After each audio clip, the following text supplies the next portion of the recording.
Soul Garden. Live, love, be. Welcome back, Your Majesty, and now it is Thursday.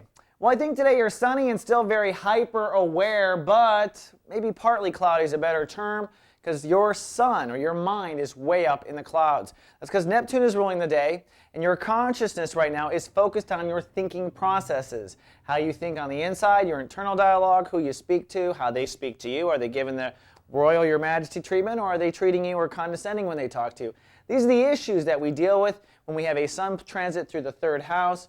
And for you today, I think you're really starting to see things on a greater picture. Having Neptune kind of bring you to the next level allows you to see maybe a whole paradigm of thinking from higher clouds. So, for instance, with the moon in the sixth house, you might be focused on some issue about work today, and you're looking at it very small. But with Neptune, you'll be able to see something you didn't see before, a greater picture, a bigger structure, a hierarchy of power you didn't see, and it kind of gives you a little bit of freedom. So allow yourself to space out a bit, especially if you're having problems that you need to solve.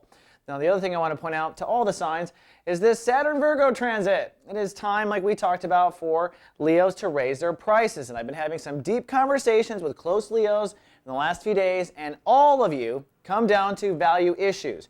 What you are judging as good or bad within your soul. That is where the battlefront is now. You have to relook at those definitions and say, is this really bad? That kind of thing, because it leads to how you feel about yourself. Now, what's compelling is, for the next couple of months, Saturn will be in opposition to Uranus in Pisces in the house of intimacy and boundaries.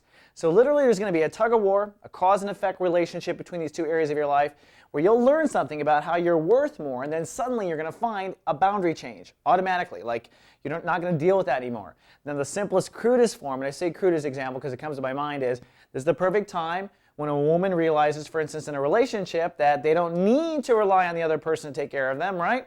And that they can make their own money, do their own thing. And what happens? They don't date the guy that insists on that. So your boundary changes. So it's that kind of relationship between self-worth and where you draw your lines. All right, Your Majesty, that's all we got for today. See you tomorrow with more. Live, love, be.